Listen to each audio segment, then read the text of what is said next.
Welcome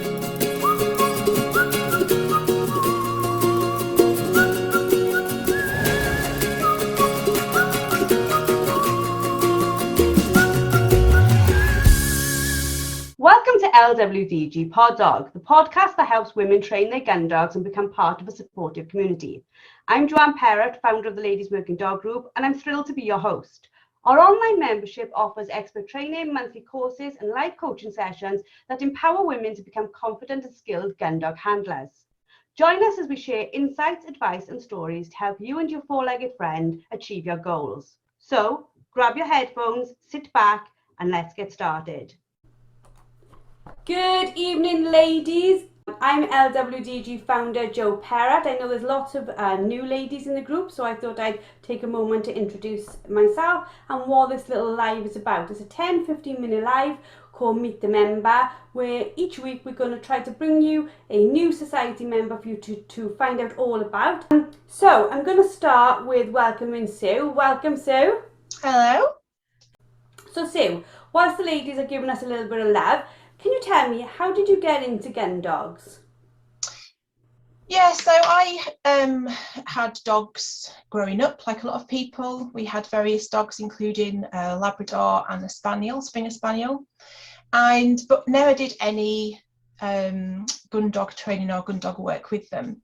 So when I got older and had my own house, I always wanted another Springer Spaniel. And so when I was working from home full time 4 years ago, I got my first Springer Spaniel and decided that I was going to do some formal gun dog training, just for her, for fun, and for me, you know, for something interesting to do. And that's where it all started. Okay, that's fantastic. So how did you find the Ladies Working Dog Group? Well, I was thinking about this the other day, actually. Becca Dustin, who's a friend of mine and also a member, sent me a message one night saying, check this group out, it's really exciting, it's got loads of really good stuff in it. And that was early 2019. And that was that. We were sort of just addicted to it from then and sat watching videos and reading various instructions on how to do things. So yeah, that's when it started. 3 years I can ago. remember you sort of joining us all the way back then, because obviously we were a much smaller community, but also we had our first ever gun dog training day, and I got to meet you and I got to meet Becca, and it was the very beginning, wasn't it? We've sort of grown since that, but luckily we've sort of kept the same feel. Everybody's still, you know, getting to know each other. So what made you want to become a member though? It was sort of that feeling of community and the access to experts, really, who knew, you know, the information that I wanted to get. I'd got various books and things like that, but having the access to instructional videos and the experts online is you know, was brilliant. And also that community, because you can feel a little bit isolated and like you're the only person in your friendship group that talks about dogs all day long and everybody just looks at you a bit weird. So yeah, that community and access to the experts, really. I think the experts are what really makes it for me, is the fact that, you know, on our live coaching, when you ask a question, there can be 3 or 4 or more experts, and they can all give you similar information, but they can all give you like a little extra tip, and you're like, ooh, that maybe that's the bit that's missing from what I'm doing. But yeah, so that is definitely invaluable. And also finding so many experts who not agree with each other, but will work together for the common good. Yeah, so I'm fully behind you on that one. So what are your top tips for newbies in the gun dog world? I would say don't compare yourself to other people, either yourself or your dog. And don't feel like you have to rush. You know, other people might be at a certain point when their dog's a certain age, and it's quite tempting to think, oh, I'm not there, my dog doesn't do that. So yeah, I think in hindsight now, I wish with my first dog I'd just sort of taken it a lot slower and enjoyed it, and just not thought I had to be at a certain, you know, benchmark by a certain age. because you've got loads of time, and it's more about making it enjoyable for you and enjoyable for the dog, really. I think most people listening to this in the open community will agree that, you know, the first one, if it is your first dog, you think that you've got to get it all nailed by the time they're like 8 or 9 months old, and you get that, you know, I joke with the kids and say it's comparasitis. It's just like, what's that person doing, what's that person, why am I not there? But like you said, it's realizing each dog will take a amount of time, but also I'm sure that you feel this too. It's the fact that you realize it's hard to train train a dog to a fully trained dog in 8 months, where it's going to stick when they go through adolescence, all those things. As your knowledge grows, you start realizing, oh, hold on, there is no rush here whatsoever, is there? No, no, and I've done things differently with my second dog, a lot different than with the first. And just taking it a lot slower and really, trying to get those basics embedded before we feel like we need to move on, because every dog's different as well. So Yeah, and like, I don't know about you, but on my first dog I was like, dude, it's all about retrieving, it's all about retrieving, and yeah, then I didn't spend, without a doubt, a time on like the solid stuff, the steadiness, the sit, the things that need to be the key to everything else working. But again, you don't know what you don't know, do you? It's as no. time goes on, you go, that's where I should have maybe spent a little more time. So now that you are a society member, I say now, for 3 years, right, since the very, very start, you're a founder member. So our founder members, for ladies who are new to the group, founder members, when we started, we did a small window where people could join as what we call founder members. And I think we brought in 200 ladies who all joined within like a week and a half. And they are our founder members. And then we went on to sort of society squad membership. But yeah, so as one of those, over all that time, after everything that you've seen grown within the company and what we've done, how do you use your membership? So I use it for the masterclasses. So I always watch those when they come out. I absolutely love those. And they're great to go back to as well, and revisit at a later date. The dog and ducks I absolutely love. And during the pandemic and the lockdown, that was my social life, because, joining a group of people a couple of times a month, and we just literally sit, and we don't have an agenda generally on most of them, do we? It's No. just, has anybody got anything they want to talk about? And then we usually get chatting for a good hour. And that's great, because you might not always come to that with a question, but someone will ask something and you think, oh yeah, that's something I hadn't thought of. You're always absorbing information from those. So yeah, those are the main two things I think that I use it for. I think I'm quite similar to you, because it is quite odd when you think, oh, well, I host it, but I'm in the same boat as everybody else, learning as we go along. I sort of find myself, I watch the masterclass, as I'm lucky I get to watch it a little bit earlier as I'm editing it, and then I watch it all and I absorb it, and then that normally means like the week after I go and try bits of it, and then that normally means by the time we hit dog and duck, I'm a little bit like, I'm stuck. And then it's the really nice thing is, whatever you've learned, you've got the experts there to help keep steering you, isn't it? It's not just watch a video, go away. It's watch a video, go away, then come back and ask for the expert advice on it. Yeah, and that's the incredible thing. I mean, where else can you go and speak to more than one expert? You know, you've got them for a whole hour. You can sit and ask them anything you want. It's just amazing. And it's just always been, from day one to now, such a positive group of people.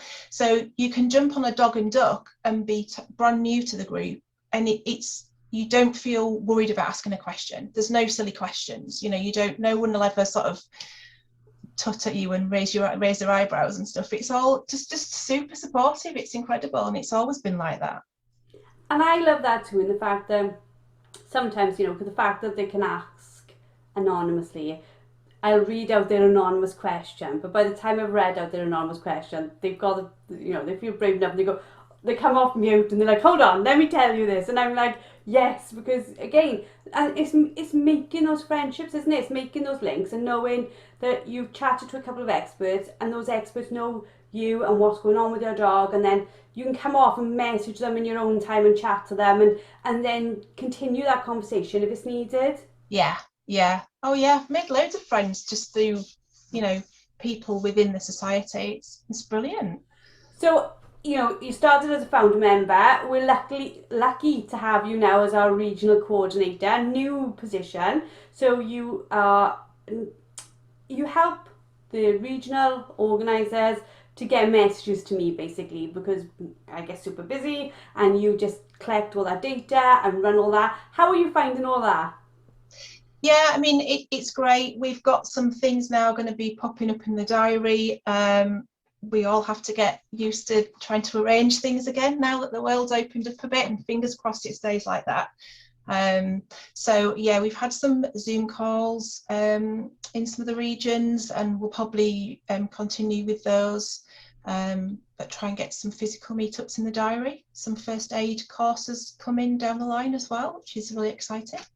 Thank you very much for doing Meet the Member. Before we go and leave the ladies for this evening, we always ask people, you've been very, very kind and given some time on a Monday evening to us. Do you have anything that you want to tell the ladies about? Do you have your own sort of countryside business? What is there any way you can help the group other than the amazing work you already do with the LWDG?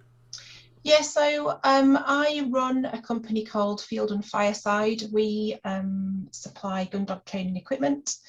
We have an online store. But yeah, I'm always there. Part of the ethos of the company really is similar to the Ladies Working Dog Group. There is no silly question. We've all been new to training, new to the gun dog world. People can ping me and ask me any questions, any help they need with where to start. I'm not a dog trainer, but when it comes to the equipment and customer service, that's my bag. So yeah, they can find us online and on Facebook and Instagram as well. And what are your handles on Facebook and Instagram? It's at Field and Fireside, and it's Field and Fireside on Facebook, and fieldandfireside.co.uk is the website. Fantastic. So thank you for joining me again. Thank you to the ladies in the open community who have listened in. We've got weeks and weeks and weeks. So many Society Squad members have said, yeah, we would love to do this. So we've got weeks and weeks and weeks of these lives so that we can chat to different people and you can get to know people, and hopefully help the open community, which is a really, really big group now. I think you're at 5.7 thousand in the open community. We want you guys to get to know us all as well and be used to our faces and feel you can talk to us all, because you can. There is nothing clicky about the LWDG. It isn't, if your face fits, every face fits, and as long as you're happy and positive and want to be part of something that's happy and positive, you're always welcome here. So I'm going to end our live. Thank you very much, Sue. Thank you for being our second guinea pig on this, and hopefully we shall speak to you all next week. Good night. Night.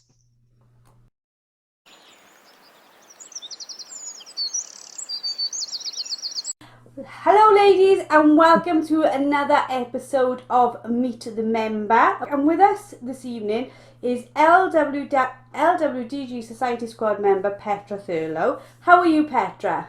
I'm good, thank you, Jo. Yeah, I'm healthy. I've avoided COVID so far, so yeah, fingers crossed that continues. Well, I've got to be honest, I hope it for you too, because I literally thought I've got away with it. I am blaming Crafts. Anyone who talks to me will know that I'm blaming Crafts. But yeah, it wasn't the nicest of moments. But enough about me, because this call isn't about me. This is all about you and how you got into working with gun dogs. So what is your background in gun dogs? So up until maybe 10 years ago, I suppose, 9 years ago, when we got our first working cocker, I'd never even thought about that sort of side of life, I suppose, really. I was more of a townie. Sort of a real, I guess, whirlwind or whistle-stop tour was I went to a friend's baby shower, and I desperately wanted a dog. and I desperately wanted a show cocker, believe it or not. And I went to her baby shower, and she had a brown one called Holly, who was wonderful. And I came back from that baby shower and I said to my husband, right, we're getting a dog, and I'm going onto the Kennel Club website now, and I'm going to find a breeder. And found a breeder, and she wasn't very far away, and I asked all the right questions, and can I see mum and dad and all those bits and pieces.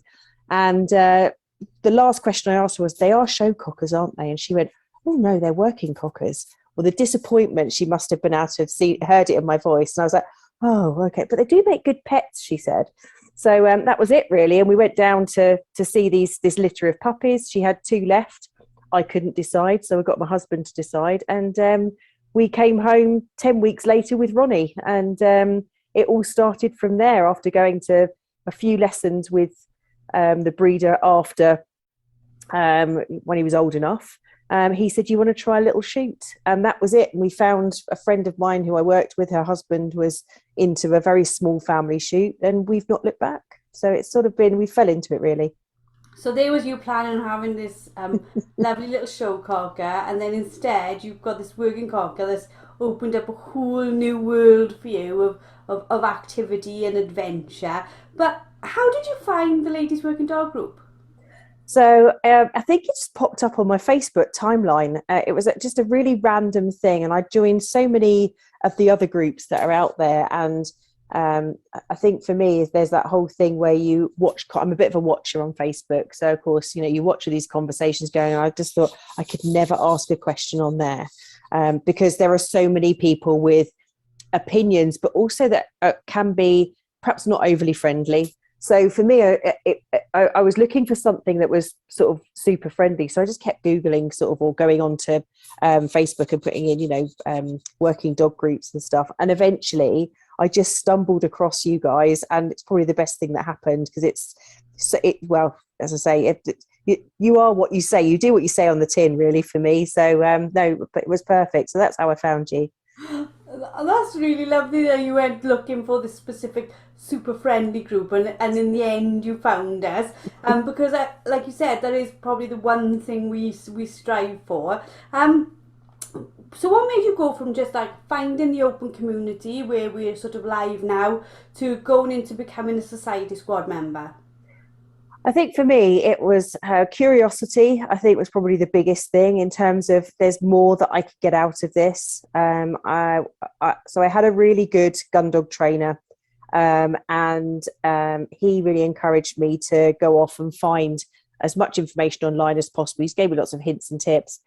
But I think for me, what I found was what you guys offered was all the little extra things that I could get my teeth into.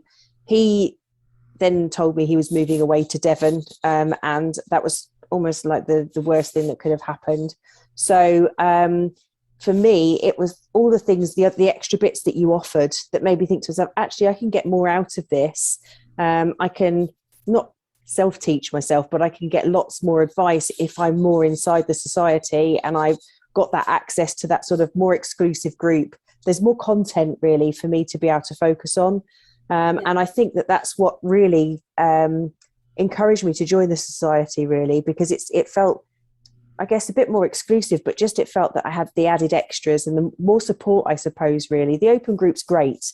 But again, there's a lot of people there. And I think you just get that little bit extra when you join the society, that you get that sort of more personalized experience, should I say, is probably the best way of putting it for me. It does feel very tailored to my needs. And that works really well for me.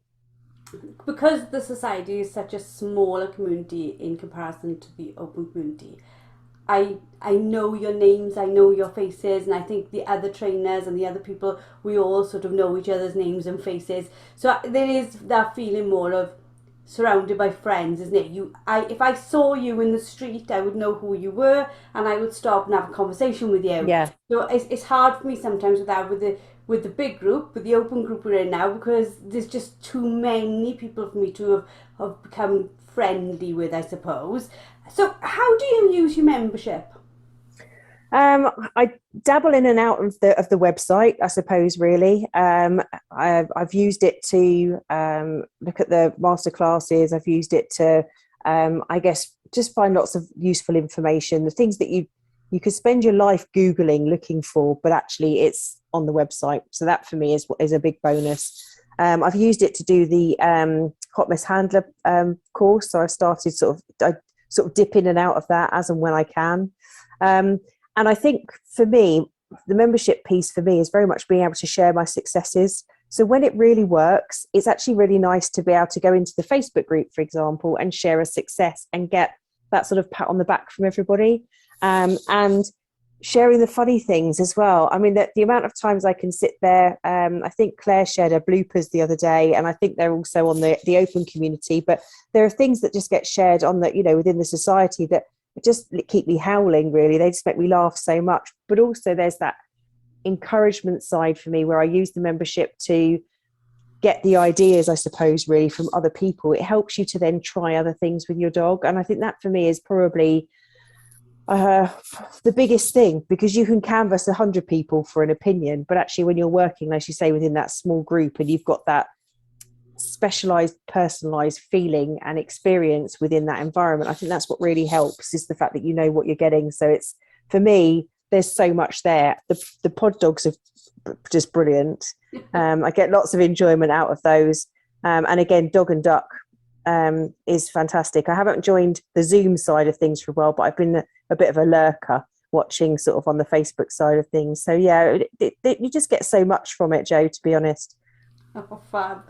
And for you, what are your sort of, you told us about your story, how you ended up in the world of gun dogs and how you've been progressing so far.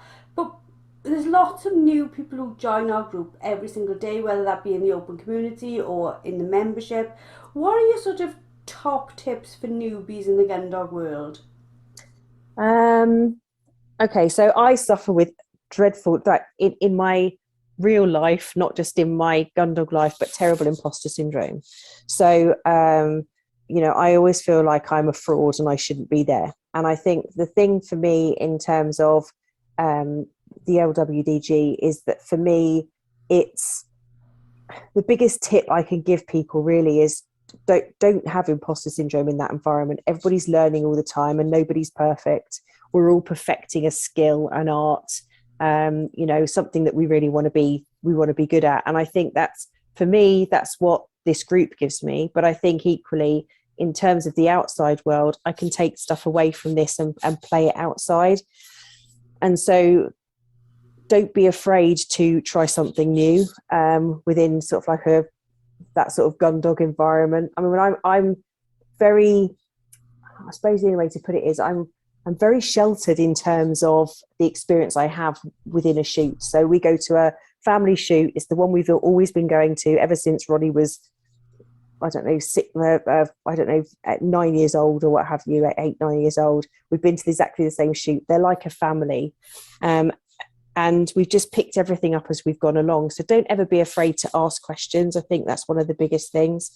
I've been to one big commercial shoot. I dabble in a little bit of hobby photography on the side. And I've been to a big commercial shoot and sat there with my mouth wide open. I'm surprised I didn't take an entire drive of birds with my mouth sort of like aghast at how many birds there were. But I asked a lot of questions on that day of the keeper, of the shoot captain and everything else to make sure that I got my etiquette right, because there's so many things, so many lines that you shouldn't cross. And unless you ask those questions when you're out there, then, for me, you're going to put a foot wrong. And you don't want to do that. You don't want to be that one person who takes their dog's lead off too soon and it has that impulse to just run and sends off all the birds on a drive. So it's always good to ask as many questions as possible and don't feel intimidated by people. We're all learning.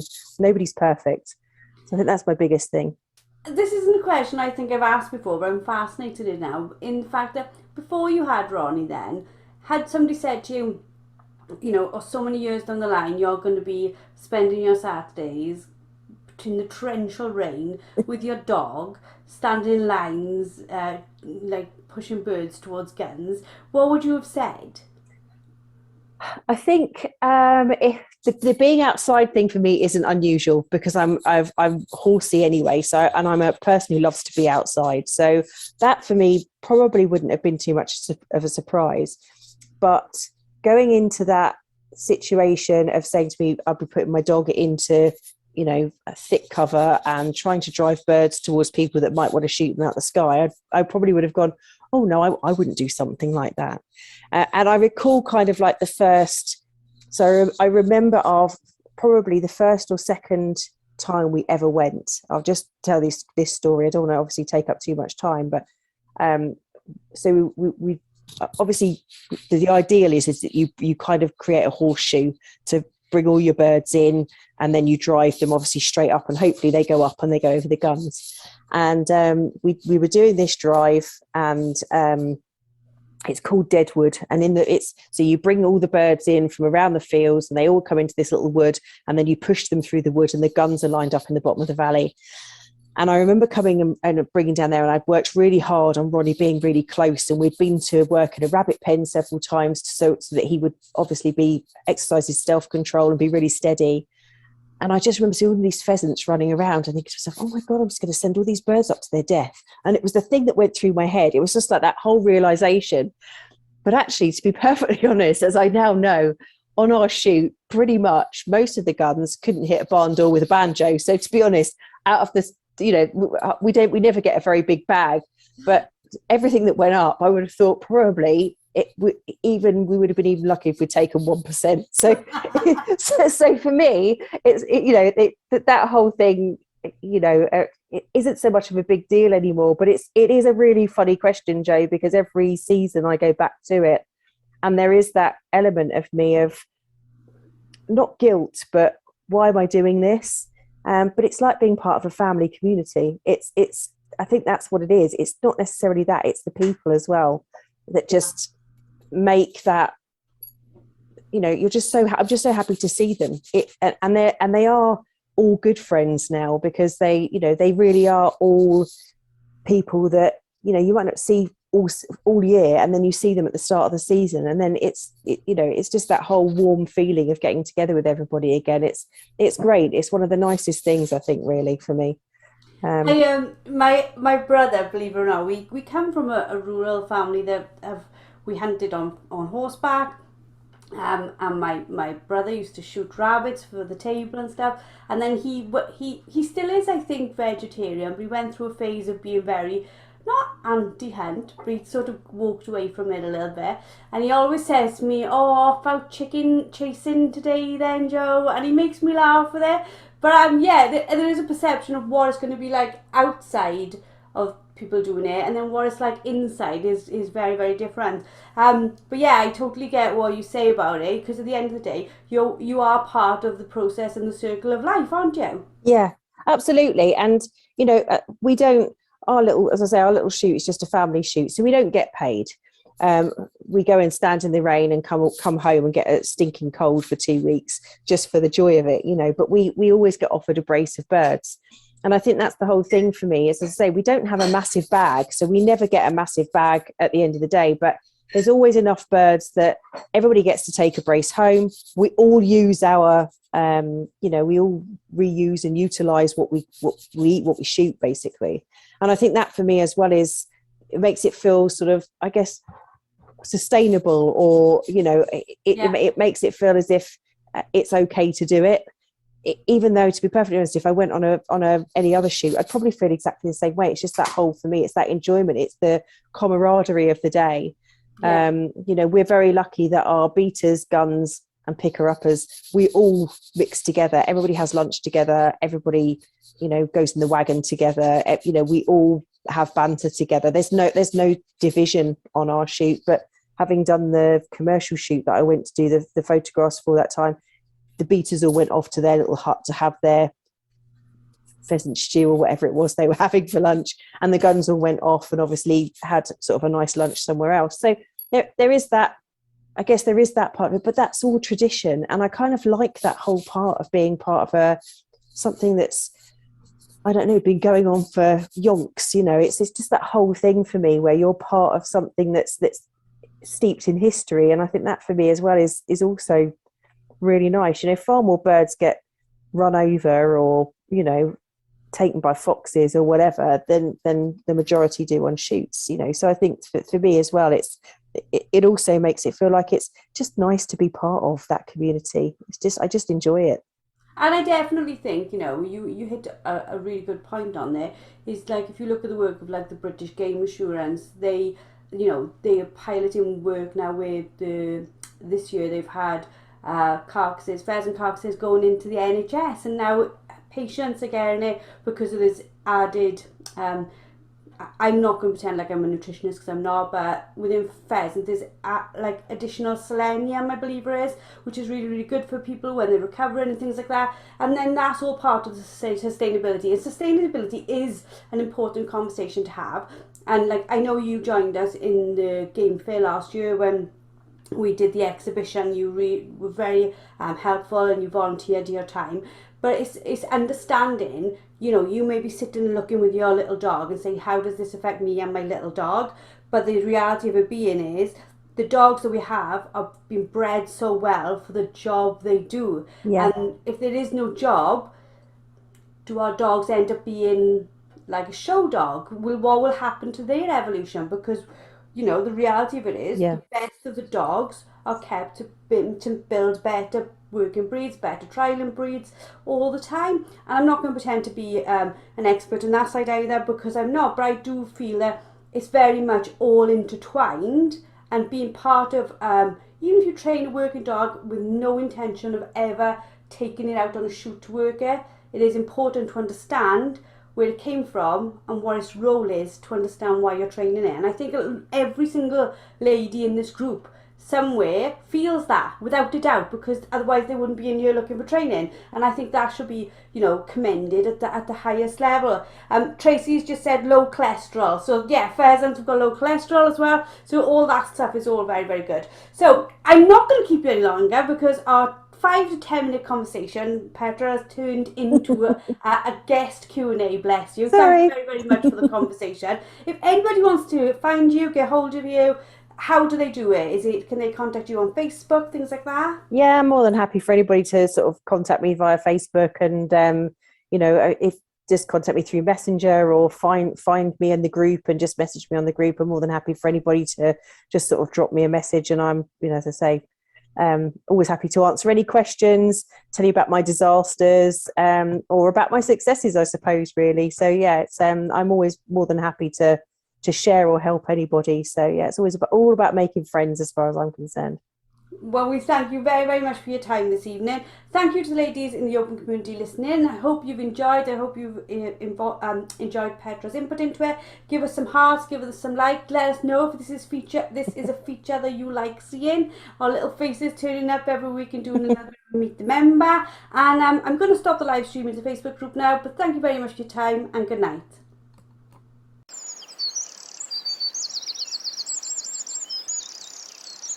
Welcome this evening, ladies, to another episode of Meet the Member. So if you're new to our open community, you may not know who I am. I'm Jo Parrott. I'm the founder of the Ladies Working Dog Group. Tonight I've got with me one of our Society Squad members, Min Flemington. She's going to be telling you all about her journey with gun dogs and her top tips, etc. But if you haven't been around before and you don't know what this is all about, it's just really a really quick short session for you to find out a little bit more about what we do. How are you this evening, Min? Yes, fine, thanks, Jo. How about you? Very good, very busy, and looking forward to doing our guest Q&A, which we start at 8:30. But I'm more delighted about sitting down again to chat to you, because we see each other all the time. It's very rarely we get a chance to have a one-to-one conversation, isn't it? That's right. So, I wanted to start out, first of all, what is your background with gun dogs? My background with gun dogs is not long established. My family always had dogs, but we always had terriers. My grandfather shot, but from when I was small, he never had a dog to go shooting with. We got our first family dog probably a bit over 20 years ago, and I was mid-late 30s. That was the first dog. I'd always loved them, but that was the first dog I was in charge of. My husband had shot as a boy, but had quite a lot of years not shooting. Got back into a small syndicate around us in Kent. So that first Labrador we had I took him and dragged young kids beating. Really enjoyed it. We then, about 6 years later, got a pup, and I thought I'd quite like to have a go at this picking up business. So got really into that. Just on our small local shoot, very, very tragically, that pup I had, he died at only 3 out on a shoot with a twisted intestine, which was tragic. But I was determined not to let it put me off. And in fact, all the guns on the shoot, they were really kind and bought me my next pup about 6 months later, which was really special. And he was the one we just lost before Christmas. So he was probably my biggest driver for gun dog work. And yeah, just carrying on. So I've sort of been involved for about 15, 20 years, but I'm only on my 4th dog. So I love it, but would be a novice compared to lots of your members. I think as well, when you've sort of gone from one dog to the next dog, or a small number of dogs, it's a completely different journey to those who maybe have a kennel full, isn't it? So how did you find the Ladies Working Dog Group? Well, that's interesting. My great friend, Jo Cuddy, who I think was an early member, she's one of my picking up pals on our shoot, and she must have sort of tagged me in the early days to the open community. But I just didn't realise there was a society as well. So for probably a year, maybe even nearly 2 years, I just saw these posts, followed them, occasionally posted something. And then Jo said to me last summer, when we had a clay day and I met her there, and she went, "Have you ever joined yet?" And I'm like, "Oh, no, perhaps I should." So I went home and joined, and I love it. Never looked back. You know, made lots of people I count as friends, even though I've not met many of them in the flesh, and have learned so much and found it really helpful. I think the camaraderie we feel is definitely a real thing, isn't it? You know, if I saw you in the street tomorrow, I would stop, I would hug you, we'd go for coffee. It is true friendship. And in crafts this weekend, meeting some of those ladies, like Claire Denny, it was the first time I've ever met Claire, and people were like, "Really?" And I was like, "Yeah, this is the first time we've seen each other." But we've all, I think, together built the society into this, like, well, we are true friends, aren't we? So you've told me a little bit there about what made you want to become a member, but what are your best bits? Which bits of the society do you get the most out of? This is really cheesy, but I love it all. But initially, I got a lot out of all the masterclasses, because quite soon after I joined, I had a stupid little accident, broke my foot, and I was laid up for about 6 weeks. And so rather than watching Netflix, I had the dog settling at my feet and just watched back-to-back masterclasses, dog and duck recordings, and I learned so much and learned about a lot of you people. So that was good. Now I really like the dog and duck. You always learn something. And to be able to sort of basically be in a pub talking about dogs with like-minded people but not leaving the house is my perfect night in. Mine too, I'm absolutely with you on that one. And I think that our masterclasses are a bit like Netflix. You know, you couldn't watch them all in one go. You've just got to keep on going in and finding something to like watch or like follow, almost like a little series, and then move on to the next. There is something there to keep you going all the time, isn't there? Definitely. Do you think now though, like for the dog and duck, I'm sure you probably do feel like me a little bit like this, where we haven't had large numbers of dogs, listening to everybody else, I feel like I'm living other people's experiences, so I'm learning from them as well. Yes. But what I find so good and so helpful is that, you know, all the experts are just really kind, really friendly. There's never a stupid question. And they might say, you know, "I've got 18 dogs, you've only got one," but they always want to help and give support. And yeah, just really encouraging. Yeah, we've been very blessed with all our experts, I think. So to finish off our little chat this evening, before we go on to our sort of Society Squad guest Q&A, which is our next thing, what are your top tips for newbies in the gun dog world? I think the top tips, and to be honest, they're things I've learned since being a member of your group, is that always deal with the dog in front of you, even if it's your only dog. You can't generalize. I sort of, back in the day, I was always that mind of, you know, a dog is a dog, and then it's a breed, and then it's who they are. But I can really see now that actually that dog's character and temperament is almost the first thing you need to look at for doing your training. I've also found it really beneficial to be able to just say anything, ask any questions without seeming silly. The other great thing is that I've, through the group and through Joe Cuddy, I've met Claire, been to Claire for some training, and that has been fantastic. And I've always enjoyed training, but she makes it ultra enjoyable. Yeah, yeah. Again, we've got Claire down in the south with yourself. We've got Sam of Wales and South West. We've got Jem in the middle, and we've got Em doing a sterling job in Cumbria, the north, and sort of Scotland. Bless her. They're all really, really helpful, aren't they? And I think that's what makes it unique. Really helpful, really nice. And I think it was either a Dog and Duck or a Q&A ages ago when someone said there's no such thing as a stupid question. If you asked which end to put the kibble in, nobody would laugh. They'd just say, try the front, in a nice way. And that sort of sums it up. Fantastic. Well, I hope that everybody listening in the open community, this has been really helpful to them. Thank you, Min, for doing it, because I know it's a lot to keep on asking our Society Squad members to sort of come in and put their information forward and tell people a little bit about their stories. It's not always the most it makes me a little bit nervous every time I come on here. People don't believe it, but it really, really does. So thank you so much for that. Thank you to everybody listening. Thank you to those who are giving us some little hearts and some comments. Thank you, Claire, for all your little hearts. I'm sure Min will see them later. And thank you, Joe, for your hearts too.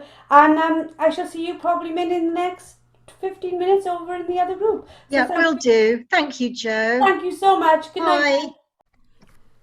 Good evening, ladies. Welcome to another episode of Meet the Member. This is our third week of doing these now, where we bring to you society members who have been with us from a range of different amounts of time, and they talk to you, the open community, about why they join, why they love gun dogs, etc. So this evening we are going to be chatting to Lucy Hall. Welcome, Lucy. Hi. So well. Lucy's been in the group for quite a while, probably like near the start, was it?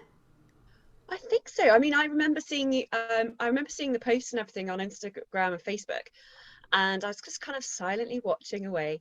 And then one of my spaniels, a young spaniel of mine, is quite a pocket rocket, and it's been interesting training her. And I just thought, you know what, I could, it would be really good to get into a group like this, and that's where it all started, really, and the main reason why I join the LWDG. So, and I suppose the really fab thing about it is that you started out as a member, but now sort of you're a featured expert. You do lots of different bits with us. You're a HPR pro. Everybody, I've said that live now. So if you ever need anything HPR, you probably all know this already, because Lucy's really busy in the groups anyway. But she's our HPO go-to lady for anything in that area. So let's start with a few questions that we're going to ask, because we've only got a really short amount of time. So Lucy, tell us a little bit, how did you get into gun dogs to begin with? What's your background? So I've basically grown up with it. My dad has always trialed and worked pointers and setters, so it's, the English pointers and setters, and then we've always had Springer Spaniels as well. So I've been involved with shooting ever since I was about 7, because we had my dad had a group of friends all in a syndicate on a kind of local farm shoot, and it's still going now. So that was my season through the winter. So got involved shooting that way, and then I suppose with the setters and pointers, we trialed them, we shot over them as well, and so that's really where the kind of love of gun dogs grew, really. And I was actually quite late to the game getting my own dog, because I didn't get one until I was 30, when my mum bred a litter of Springers and gave me one of those. But I'm now up to 4. I have 2 Springers and 2 English setters. So So collecting along, as I think most of us end up I think doing. I might have to put the stop on at the moment, though. So obviously you said that you saw the LWDG on like Instagram. Was it Instagram you said, or was it on Facebook? I Where think did it you was find both us exactly? Instagram and Facebook. Yeah. Fab. And what made you sort of want to become a member? Because obviously we've got the open community that we're live in right now, but there's obviously the society squad, which is squad makes it sound quite like we're a big Love it. sort of tackling team, but we're just the same We ladies are. as in the open community, helping one another in a smaller community. What made you want to become a member in there? I think it's really just to find out more and gain more advice and tips from all the experts, and also be able to be part of a community. And we are all so supportive, and that's both in the squad as well as the open community. That's what's so lovely about it. Everyone is just fully supportive, and I've picked up little tips just from reading people's, stories about, oh, I'm having this kind of problem, can you help? So I always read down all the comments. If I can chip in anywhere, I will, but otherwise, I get lots from that as well. So yeah, it was really just that whole community that I really wanted to be a part of. Fantastic. So, Lucy, what are your top tips for newbies in the gun dog world? Right, what I would say is take your time, be patient. We can't get from A to B in 2 quick steps. It's going to take time. You've got to realize that you're going to have your good days and your bad days. Likewise with the dogs, and you might go 3 steps forward, 1 step back, 5 steps forward, 3 steps back. But also one tip I got told was, don't train the dog in your head, train the dog in front of you. And oh my God, that's so true. Because with my younger spaniel, I had this vision of what I wanted, but I was training the dog in my head, not in front of me, and so I made quite a lot of mistakes, and now I'm kind of going back over them and getting a better bond with her. But yeah, and also I'd say you've got to be consistent, firm, and patient. I'm doing something slightly different with my youngest English setter than what I did with my older one, and he didn't. He has taken time, and I know they take time to mature, but it's just not thinking that everything's got to be just done straight away. And dogs take so long. Some dogs and breeds take so long to mature and learn things, and sometimes it'll suddenly just click into place, and you're just like, oh wow. God, he's got it. After you've kind of been painstakingly going through it. But I've had it before. I've got got frustrated. But you've just got to take a deep breath and go, yeah, it's okay, and start again. Yeah. It's really funny you said that, because I put up a little clip today out of a podcast that we've been doing about working with the dog in front of you that's coming out in 2 weeks' time. And as I obviously I get to listen in to the amazing experts while we're doing it, but then once I'm editing it and transcribing it and checking all that, I get to listen to it over and over again, and I think, oh my God, like even in I think it's 27 minutes long, it's like nugget after nugget after nugget of tip. I think, well, if I just sat and listened to this, I could probably have trained my dog far better. Yeah. But yeah, it's that idea of working with a dog in front of you is so important to learn, isn't it? Hugely. And every dog is different. You might have trained one dog in a particular way, and then you get another dog, but it's so different that some of the ways you use to train the first one doesn't actually work with the second one.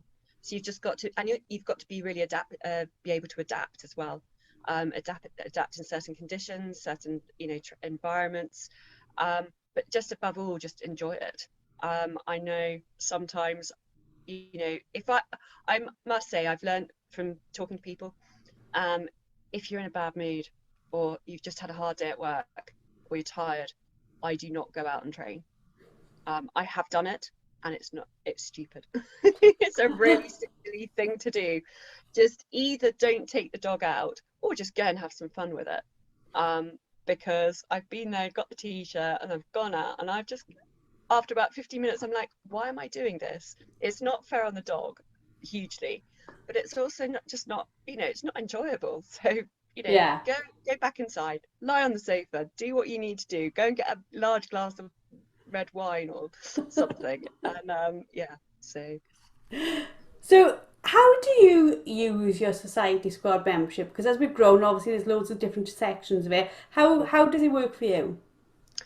I do. I haven't recently, but what I was doing, it's just work's been rather busy. But I used to just love going, and it's all the master classes and everything that you've got access to.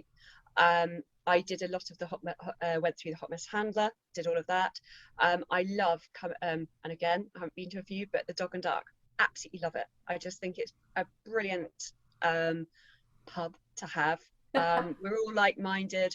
Everyone's again very supportive of one another, and there's always good tips that are coming out, even if they may not be something that you're having a problem with at the time, but 3 or 4 weeks later you might be having exactly the same thing, and you're just like, oh, actually, yeah, that came up.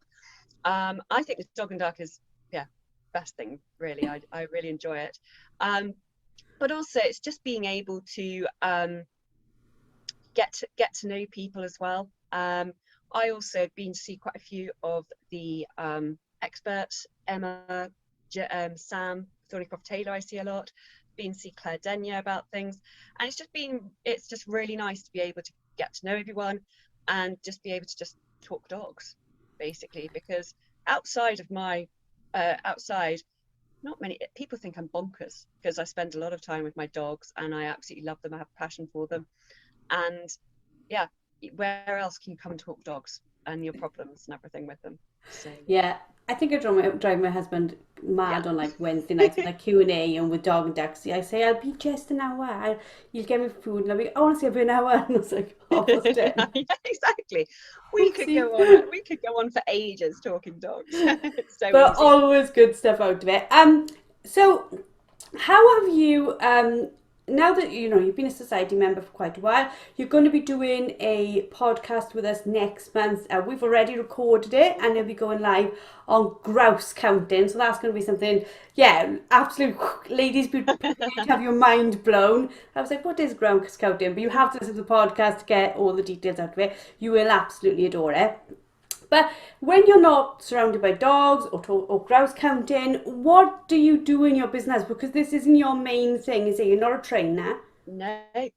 I've got an events company that I've had for the last 5.5 years, and I've always been in events. Bizarrely, started out doing more kind of country pursuit stuff, and then obviously moved and worked for a few companies agency side before I set up my own company. And so that's basically what I do. I work with a lot of corporates and private clients, organizing experiences, retreats, conferences, team building, dinners, you name it. I do it.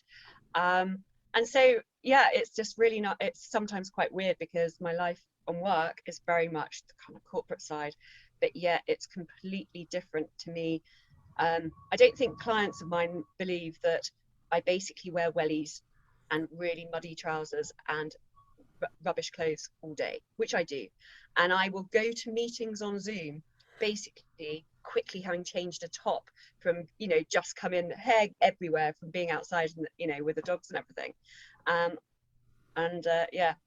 If my clients actually knew what I did properly outside of business life, I think they'd have a bit of a giggle. So obviously I follow you on Instagram because it makes me want to be your PA. It really does, because you've got the most amazing places to check them out for events. Just like, oh my god, look at this beautiful place she's in now. But what is your Instagram handle if people want to sort of talk to you about events or talk to you about HPRs? Sure, I've got two actually. I spend most of my time obviously on my business, which is at Lucy Claire Events, and that's Claire with an AIRE.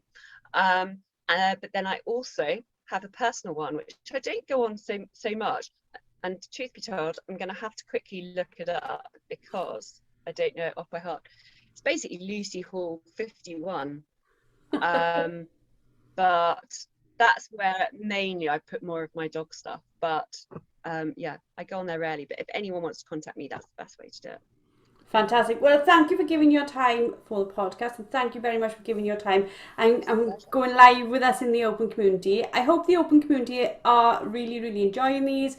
Give us some hearts, give us some likes, give us some comments, all that type of stuff. It's really, really good. And when you do that, when you like things and comment, it means that Facebook algorithm will show this to other members in the community, because right now it only shows 10% and says, what do these 10% think of it? And if you don't give it love, they don't show it to the other 90%. So some top tips there if you're trying to build like a social media presence, like everything, but not your own. You mustn't do that. I had a row the other day.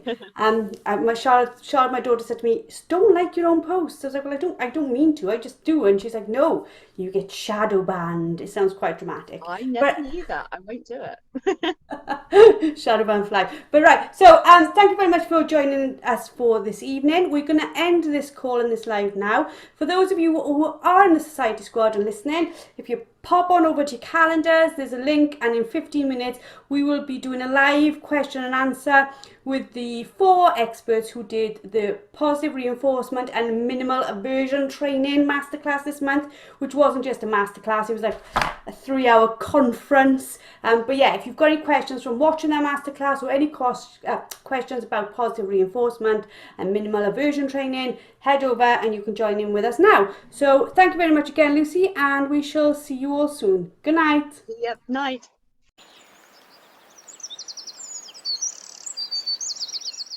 Good evening, ladies. Welcome to a LWDG Meet the Member. Now, we don't do these as a regular slot, but when we do them, they are absolutely so interesting, and we learn so much about our community members. This week, we are going to be talking to Julia Griffiths. How are you, Julia? I'm very well, thank you, Jo.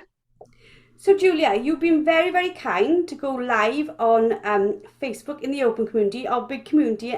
It makes me nervous, and I'm sure you're feeling a little nervous as well, but please don't. Everybody loves to hear a little bit about our members and how we sort of got into everything. So before we go into like your journey recently, tell me about your background in gun dogs. Like, how long have you been involved in them?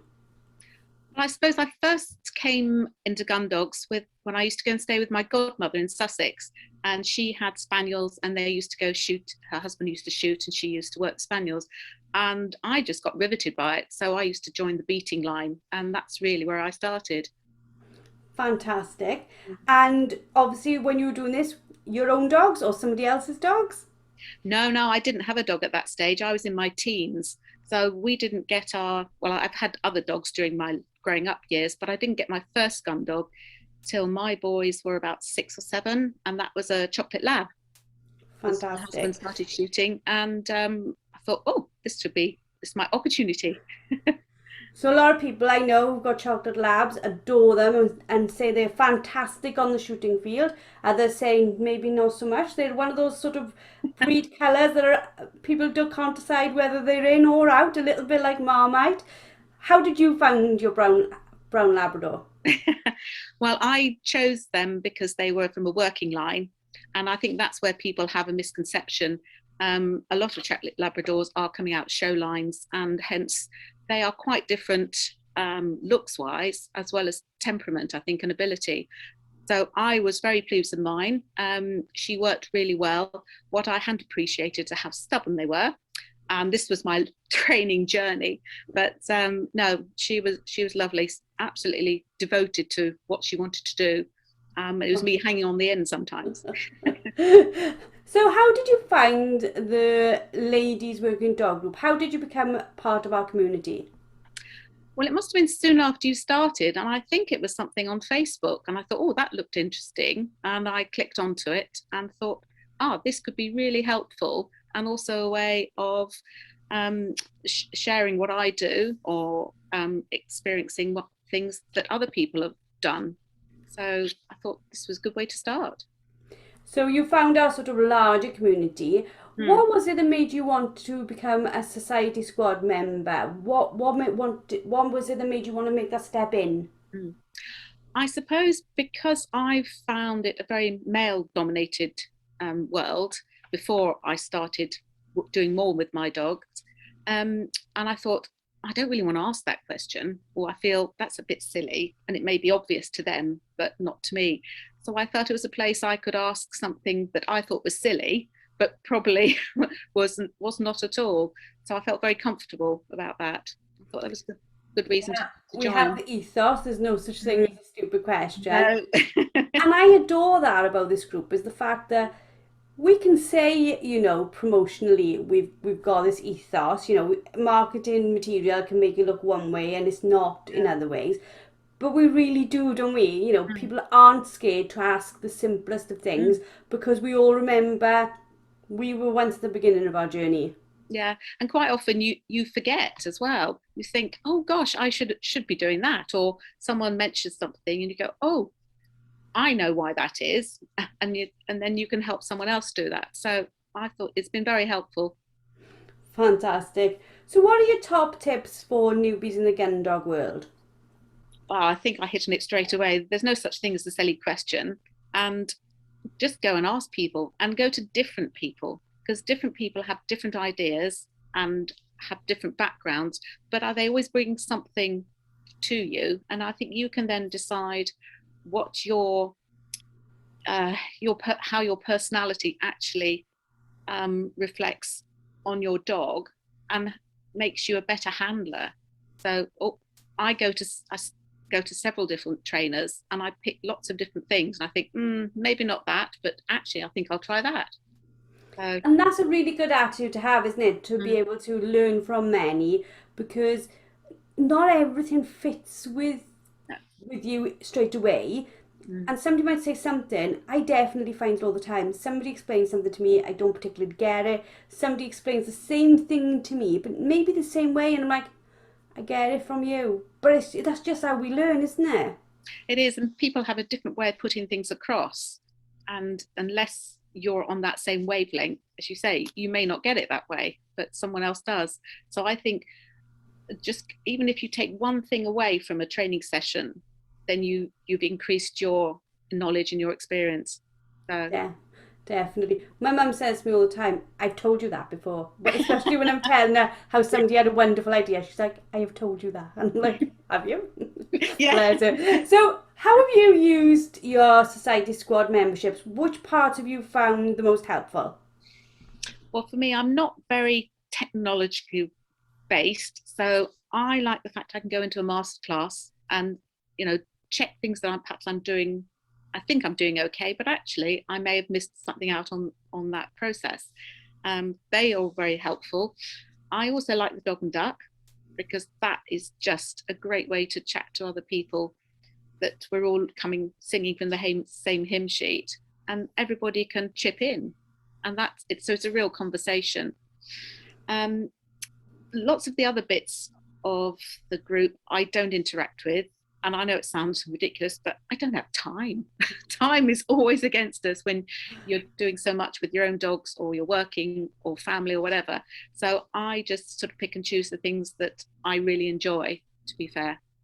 And that's what's lovely. It's a little bit like Netflix. Nothing goes away. So even if you can't do anything with it for this week, next week you can still see everything that happened this week. Yeah. Definitely. I know you've recently moved to a new part of the country. How are you finding that? Oh, loving it. It's one of those things that you wish you'd done years ago, but life doesn't make that happen. So now we've come to a place near Exmoor where we've got plenty of land. I've now got 5 spaniels, all of different ages. My oldest one's 11, the youngest is 11 months. So my idea is that I've now got facilities to be able to train them. And there's a couple of people who I knew before who belong to different gun dog clubs, and a couple of the clubs are now coming with their groups actually to train on the land. So I now know I've got something that I can offer, which is really great, because I want to be able to share that, really. I'm so fortunate. Well, without doubt, we'll probably be down to you, because we've got the ability now that, not COVID's over, but COVID is imposing such a threat for us to get around the country a little bit more. So hopefully we can come down to your way and meet the world that side. thank you very, very much for doing this with us. If people want to get hold of you, like on Facebook and things, or is there some way if people want to talk to you about like the land or about spaniels, how do they get hold of you?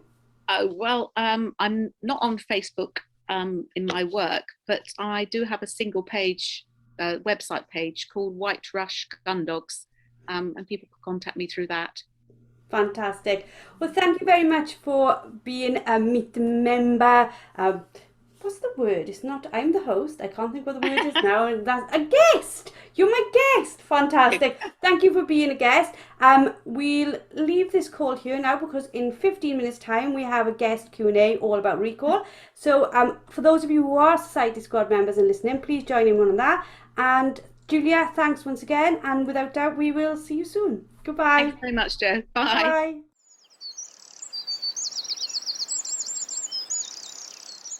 So, hi, Sir Holly, how are you? Hi, I'm fine, thanks. How are you? Very well, thank you. Thank you for being my guinea pig for this little session, but also our first ever one. Now, before we started this, I looked into your account with us, and you have been a member for 938 days. So I was like, wow, you must have been one of the first people to join. But before we get into that, let's chat a little bit about how you your background in gun dogs. So, my dad used to go shooting, and then I got my very first dog. Wasn't a gun dog; it was a beagle, because I seen cats and dogs and I loved that, and I thought I need a beagle. Great reason to buy a beagle, not. And then that was a learning curve from there. I had to train him myself. I'm self-taught completely, and then I love shooting. I love going out and shooting, and I thought I want to expand this more. So then I thought, let's go get my own dog. And the local gamekeeper had a litter of pups, and my partner sent me a picture and went, okay, I'll buy you a puppy. And I was like, okay. So I went along and I got my first gun dog, and that was Fantastic. 6.5 years. So how did you find the LWDG? So how did you become our sort of friend? So I was really looking for a group to like really get something constructive on Facebook about like training gun dogs and that, and I just came across you guys one day, and I was like, oh, this looks really good. So I had a wee nosy, and I thought, I want to be a part of this. And you are part of it in a big way. Not only have you been a long-term member, but you're also an LWDG brand ambassador. But what made you become a Society Squad member?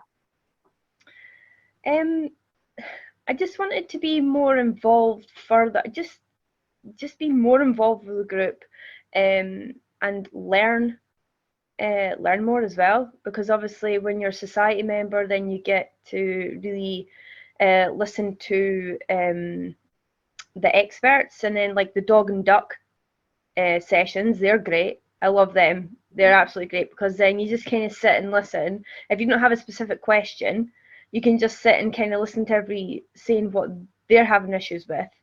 And I find that's a good way to learn as well, because then when the experts come in and explain what they would want to do and would advise you, it's like, okay, that's a good idea. I've never thought of that. But then it might not be a particular issue I have, but it might be something I come across. Yeah. So it's a good way. I really think it's a really good way to learn and expand your knowledge. Definitely. I fully agree with you. I've learned so much in Dog and Duck. So Dog and Duck is our virtual like pub, because with COVID we couldn't meet up. So we've got this like virtual live coaching pub. And what I found there is exactly what you've said, is a little bit like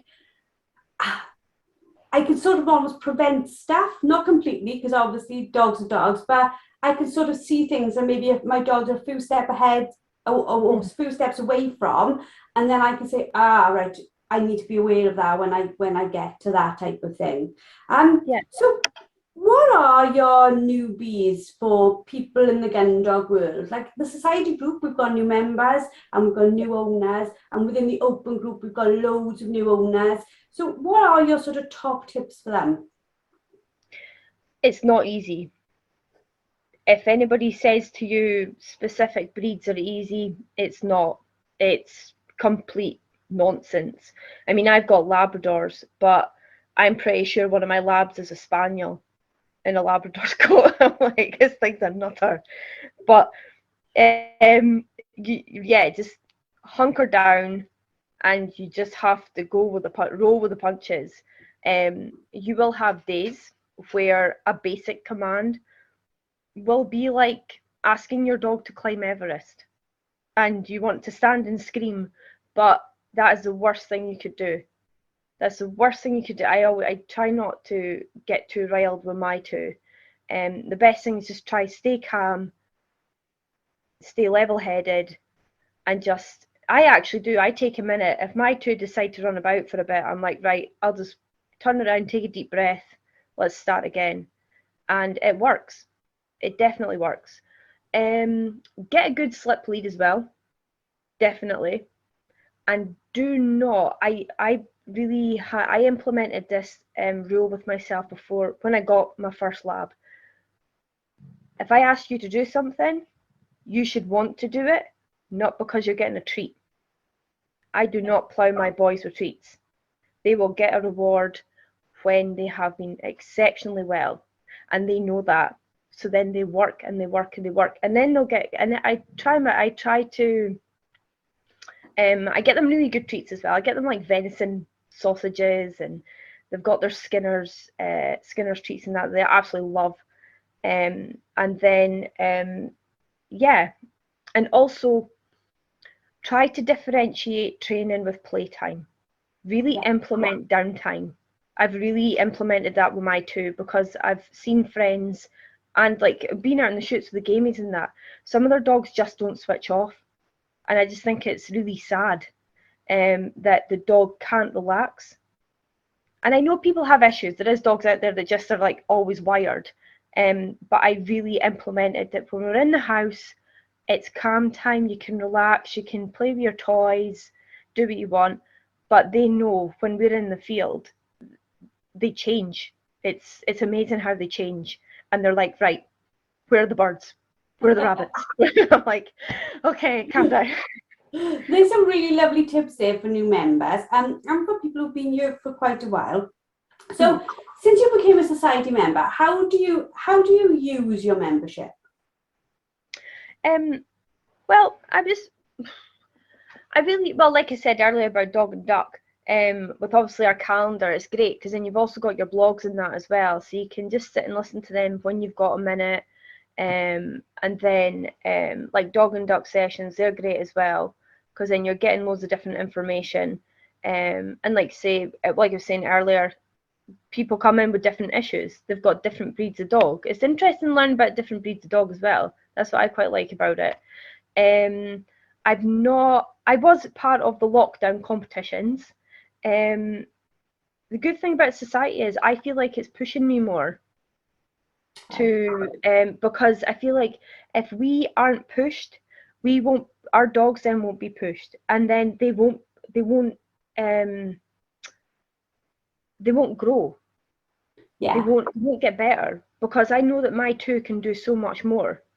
But I just need to be like, right, well, what can I do with you? How do I get there? And I think being a society member really helps that, because we have like the certificates, which I'm going to be doing, and it's just really pushing yourself out that comfort zone. But at the same time, you've got the support. Yeah. It's not like you're jumping into the abyss and going, what is happening here? You've actually got that support there as well. So yeah, it doesn't look bad. I think that's what's really nice about the working dog certificates, and part of the reason why it was suggested and why we set it up. It's like it allows you to have a go at testing yourself and testing your dog and giving yourself a benchmark without you feeling the pressure of being like on a day, lots of people watching you. It's just it's a start of a ladder of progression, isn't it? Yeah. So we want to keep these really short and sweet, because I could chat to you all night. You all know that already. So how do people, if they want to, they've met you, you've met a member, they've met a brand ambassador, which is fantastic as well. If people want to, get hold of you or chat to you, how's the different ways they can do that, Holly? So you can just give me a message on Messenger. or WhatsApp. I don't actually know. You have to have a number for that. Yeah.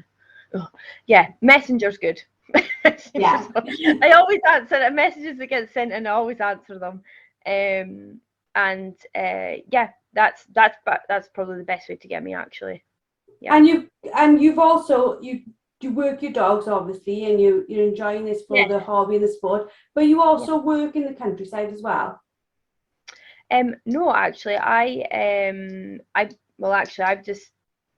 actually was manager of a craft shop. Right. That's what I done. Yeah. I would love to have a job in the countryside and just do. I've been brought up in the countryside on the farm and stuff like that. So I would, if somebody said to me, like, come, like if my uncle said, come work on the farm, I'd be like, right, see you later, I'm away. I'd definitely be there. Or like, because I'd done lambing and that as well. Again, I'd be up the hill doing that. Definitely. I just would. But yeah, no, that's what I done. But now I am a free agent because my post ended just a couple of weeks ago. So yeah, so things are changing a bit, but I feel good. Brilliant. I don't have any anxiety about what's happening. There's a lot of way to be happening this year with me. Well, with my business as well. I've got a small business called Into Heal. Right. The small business is your countryside-based business, yes? Yeah. So that was born in a field, in the middle of a field while training my dogs. Because I was constantly shouting at, well, not shouting, but saying to Ferg, get into heel. And then I looked down, I don't know why, just one of these moments I have, looked at my heel and looked at my ankle and thought, that'd be quite cool in a pair of leggings. And then that was it born. Phoned a friend, said, can you write these down for me? I'm standing in a field. So she wrote it all down. I said, right, send it back.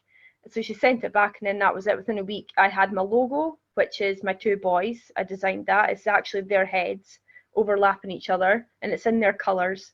Right. And yeah, and it's basically, I was also listening to what the ladies are saying in the group as well, like over lockdown, that there's a lot of ladies have kids, and not everybody has disposable income. And when you're in this lifestyle, there is a lot of clothing out there. It costs a lot of money, and you think, well, not everybody has all that. Sometimes it is a luxury. Yeah, it is a luxury to have certain things. So I thought, I can do this. I can like develop comfortable, affordable clothing for the countryside, so you can just chuck on, go out into the field, walk the dogs, or if you're going out for a coffee or just going for a walk, and it's just comfortable, cozy clothing that just looks nice. And I tried to keep it with the seasons, so the colours that are in my ranges, I reflect what's in the countryside at the time, so it kind of goes along with it in a sense. And I've got. So how do people find that? If people want to visit your website or your Facebook, where do they find that? So I'm on Facebook and Instagram. It's in Taheel, because I'm Scottish. Wow. Okay, lovely. Thank you for being our very first ever person doing this live. It's very brave of you.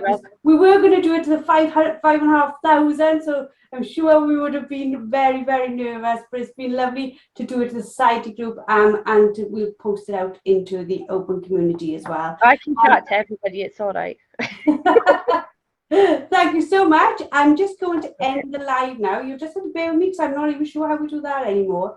But thank you for everyone listening, and thank you, Holly. And we shall see you all next week with another Meet the Member.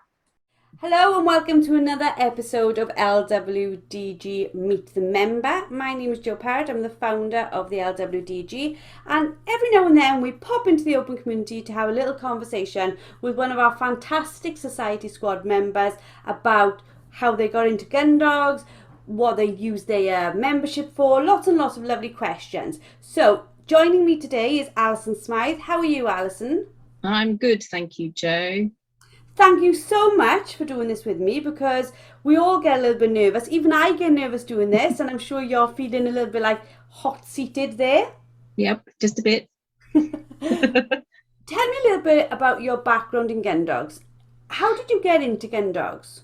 I was a late starter. We didn't really have dogs much at home. I rode a bit, but apart from that, it really wasn't until my mid-20s when I was in a position, had a house that I could have my own dogs.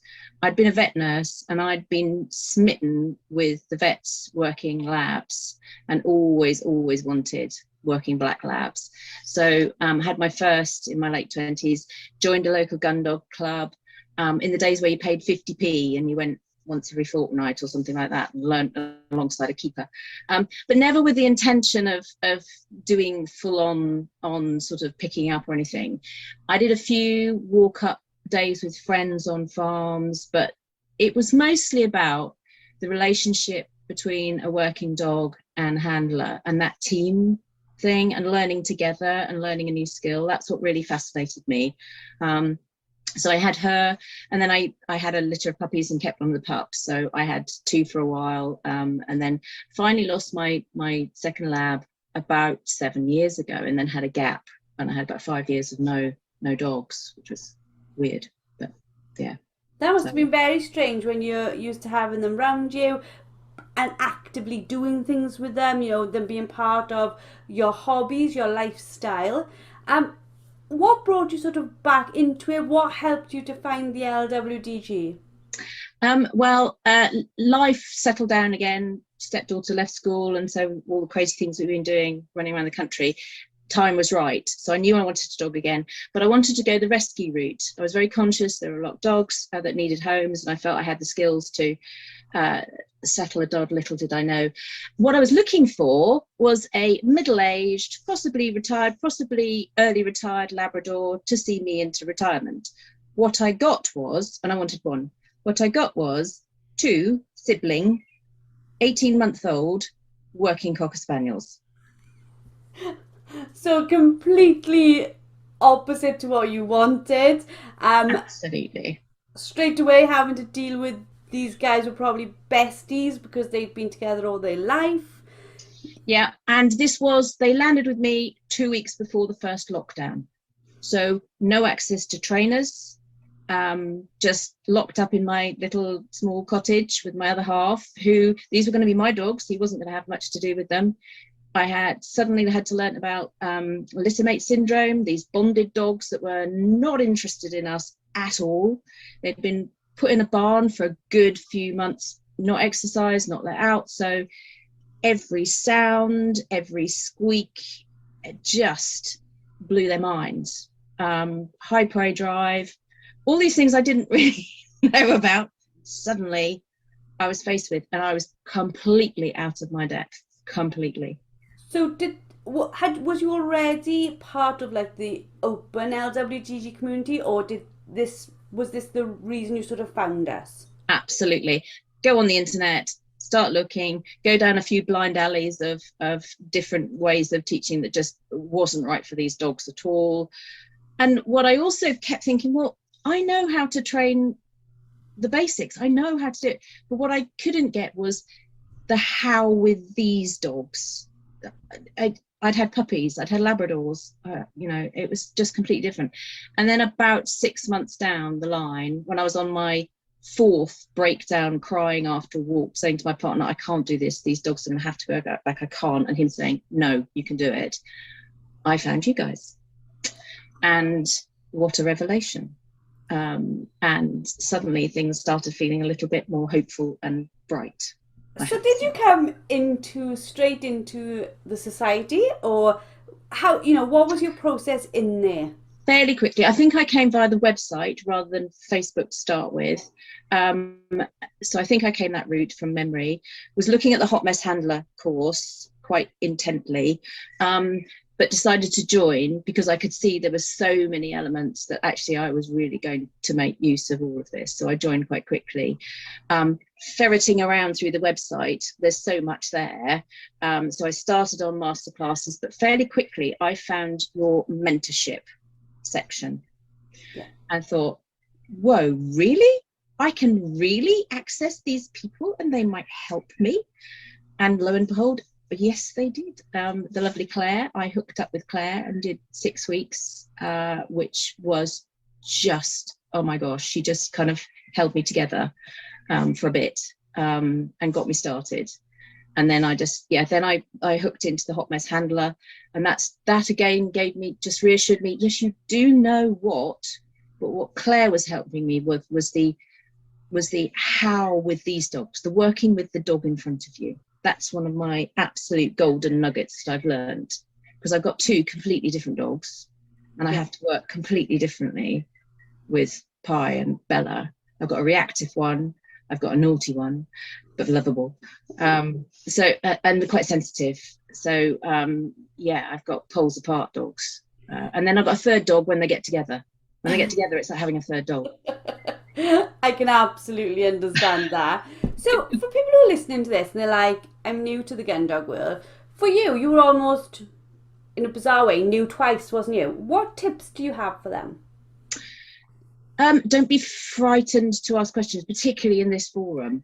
I too was members on Facebook groups with gun dog forums and found them really, really intimidating. And I still get intimidated, I have to say, and not by you guys, but just my own lack of confidence. But what I find is when I ask a question or put a post about, yay, we've actually managed to achieve this today, it's the tiniest step, but for us it's big. You just get so much love and support back. That boosts your confidence and belief in yourself that actually you can do this. I think that boosts the confidence. I think we can have so many times that are frustrating, that having people celebrate your success, however small, it keeps you going through the frustration, doesn't it? Absolutely. And seeing other people's, and I think also as I've grown in confidence and Claire's support, I'm working with her still, she encourages me to put what I think is ridiculously small. For goodness sake, I've had these dogs for 2 years now, and we're still working on the real fundamental basics, but they're coming, they're getting it. And when I think back to this time, not even this time last year, but this time, the beginning of the year, the things we couldn't do that I can now do. And I've just started trying to do walks together. It blows my mind, but we can do about 5 minutes before it all goes a bit pear-shaped. There's no way I could have contemplated doing that at the beginning of the year. So you've mentioned within the society you use the mentorship, you've been using the masterclasses. Are there other areas that you access that you adore that are important to you? The other areas that I really try hard to get to dog and duck as regularly as I can. Not because I have a question, rarely, because I never feel that I'm got necessarily up to that stage of asking questions, but more I learned so much. I mean, there was dog and duck last night, and it was talking about trials and tests. Well, the chances of me doing a trial and test are kind of like on the blue moon, but boy, did I learn so much. And I learned stuff that's still relevant to my training. Absolutely. Even though I don't anticipate ever doing a test or a trial. I come away from every single dog and duck and I'm like, why have I never thought about that? You know, every single time. And I think we're spoiled for choice almost, because we've got so many wonderful trainers who collaborate and support each other, and even if they don't train the same way, they'll add to layers of our understanding. And I just, every single time I come away and I think, that has got so much you can learn. If you just sat and watched that 1 hour, you would learn more about dog Absolutely. training than maybe you would in a month. And not only the trainers, who are exceptional, but the other members. They all have stuff to bring. Last night we had have a different voice on the HPRs, which we don't always hear from, and that was absolutely fascinating. I don't have one. I may never have one, but I'm still fascinated to learn and see the parallels and where things come from. So yeah, no, I find that. And the other thing that I do try and really catch up on is pod dog. I love that. It's short. I can fit it in amongst other things, and yeah, I love it. Pod Dog came out of nowhere, and it's available for everyone. So everybody who's listening in the open community, they can listen into to our podcast LWDG Pod Dog. It came out of nowhere, and I think it's one of the bits. I love all of what we do, but I really love it because we talk about so many topics that affect what we do with our dogs that isn't always exactly how to do this. No, absolutely. In fact, rarely are they how to do that. Very often, there can be personal stories. You know, you can laugh along with one and be crying along with the next one. They're so varied, and you can pick and choose and listen again or get different things out of them at different times. So Thank you so much for coming on here tonight and doing this. We have a Hot Mess Handler live now, so we're going to pop off here and go on to that. But if anybody wants to like chat to you or ask you more, or can relate to your story with your cockers, how do they find you on Facebook? Well, I have my 2 spaniels as my Facebook profile, and I'm Alison Smythe on Facebook. I'm not terribly techie, but I'm hanging around on Facebook mostly. Fantastic. So we hope you've enjoyed another episode of Meet the Member. Thank you so much, Alison. It's been wonderful. I always love listening to member stories because I don't get a chance to talk to you all individually all the time, and finding out how you came into the LWDG, it's like a little bit of like boosting my system to keep on helping others. So thank you so much for that. We're going to leave you all now, ladies, and we'll see you all on the next Meet the Member. Good night, all.